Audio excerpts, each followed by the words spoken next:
మాజీ ప్రభుత్వ సలహాదారు వైసీపీ నేత సజ్జల రామకృష్ణారెడ్డి కుటుంబ సభ్యులు భూ ఆక్రమణకు పాల్పడుతున్నట్లు ఆరోపణలు వెలువెత్తుతున్నాయి.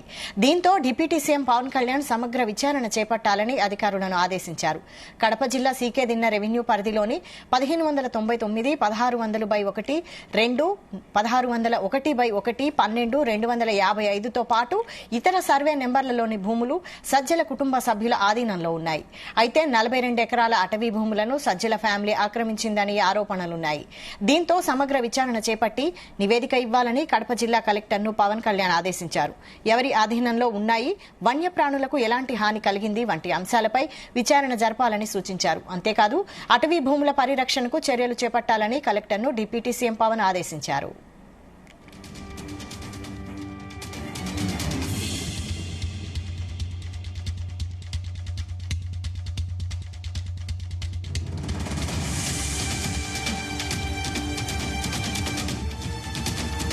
దీనిపై మరిన్ని డీటెయిల్స్ మా ప్రతినిధి రామచంద్ర అందిస్తారు. రామచంద్ర. వైశాలి, కడప జిల్లాలో సజ్జల సామ్రాజ్యం అంటూ కూడా ఇటీవల వెలుగులోకి వచ్చింది. అయితే ఏదైతే కడప జిల్లాలో కడప నియోజకవర్గానికి దగ్గరగా ఉన్నటువంటి చితుకమ్మదిన్నె మండలం, అది కమలాపురం నియోజకవర్గానికి వస్తుంది. ఆ సీకేదిన్నె మండల పరిధిలో ఉన్నటువంటి సుగాలి బిడికి ఏదైతే ఉందో, సుగాలి బిడికి దాదాపు కొండల ప్రాంతం మధ్య కొండ పక్కన ఉంటుంది.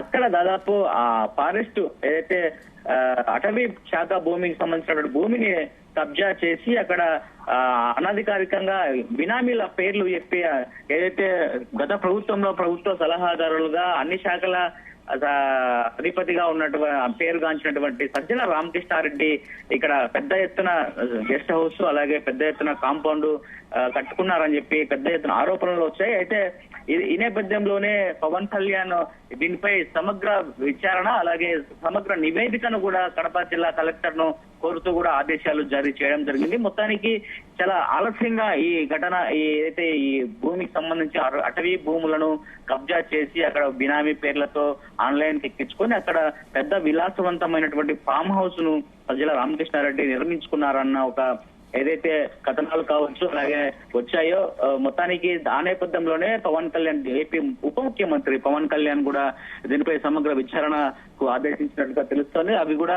సజ్జల ఆక్రమించుకొని లేదంటే ఎవరి పేర్లో బినామీ పేర్లతో పెట్టుకొని ఇది తీసుకున్నారు, అది నిజంగా సజ్జలదే అని తేలితే మాత్రం సజ్జలపై కేసు నమోదు అయ్యే అవకాశాలు ఉన్నాయి. ఒకవేళ ఎలాగో అది బినామీ పేర్లపై ఉంది కాబట్టి సజ్జల నాకు సంబంధం లేదని చెప్పినా కూడా ఆ బినామీ పేర్లు ఎవరున్నాయి, అసలు అది ఆన్లైన్ అయ్యాయా లేదా, అటవీ భూమి ఎంత ఉంది, మొత్తానికి రికార్డ్స్ ప్రకారం 42 ఎకరాలు ఉన్నాయని చెప్పి కూడా చెప్తున్నారు.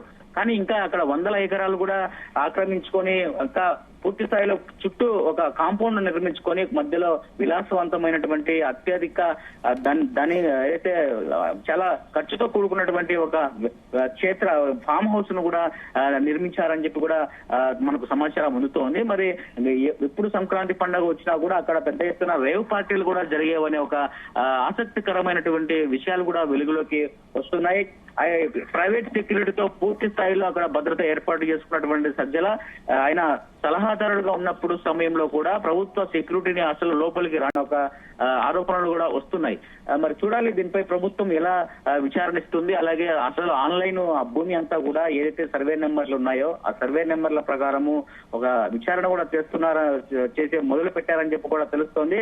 ఇప్పటికే కలెక్టర్, జాయింట్ కలెక్టర్ స్థాయి అధికారితో కూడా విచారణ చేసి సమగ్ర నివేదికను ఇవ్వాలి. ఆ తర్వాత ఉప ముఖ్యమంత్రి పవన్ కళ్యాణ్ కూడా ఈ నివేదిక పంపించే అవకాశాలు ఉన్నాయి. ఎందుకంటే పవన్ కళ్యాణ్ ఇప్పటికీ అటవీ శాఖ మంత్రిగా కూడా ఆయనే చూస్తున్నారు కాబట్టి అటవీ శాఖ భూములు ఏమైనా ఉన్నాయా, అన్యాక్రాంతంకు గురయ్యి అక్కడ ఫామ్ హౌస్ నిర్మించడం జరిగిందా అన్న కోణంలో కూడా విచారణ చేయాలని చెప్పి, అలాగే స్థానికంగా ఉన్నటువంటి ఎవరైతే ఏదైతే సుగాలి తాండాకు సంబంధించిన సుగాలీలు ఎక్కడ ఉన్నారు, నివాసం ఉంటున్నారు చుట్టుపక్కల ప్రాంతం అంతా కూడా వారి భూములు కూడా ఆక్రమించారన్న కొన్ని ఆరోపణలు కూడా వెలువెత్తుతున్నాయి. మరి ఆ కోణంలో వారి ఫిర్యాదులు తీసుకొని వారి సర్వే నెంబర్లు ఇవన్నీ కూడా పూర్తి స్థాయిలో రీసర్వే చేసి అసలు రెవెన్యూ భూమి ఎంతుంది, అటవీ శాఖ భూమి ఎంతుంది అన్న వివరాలు కూడా తేల్చాలని సందర్భంగా పవన్ కళ్యాణ్ ఆదేశాలు జారీ చేయడం జరిగింది. సో ఆ నేపథ్యంలోనే కడప జిల్లా యంత్రాంగం కూడా తల మునకలైంది. అసలు ఇంతవరకు ఈ ఏదైతే 5 సంవత్సరాలు వైసీపీ గవర్నమెంట్ లో అసలు ఆ ఊసే ఎత్తనటువంటి ఆ ఊసే రాలేదు, ఆ విషయమే బయటికి రాలేదు. అయితే ఇప్పుడు కూటమి ప్రభుత్వం రావడంతో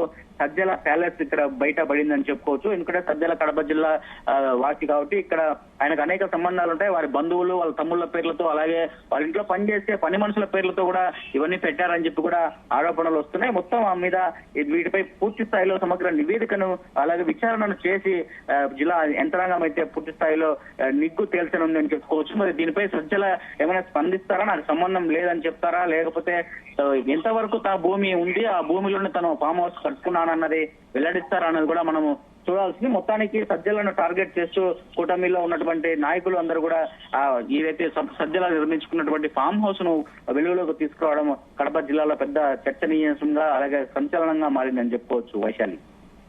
రైట్, థ్యాంక్ యూ రామచంద్ర.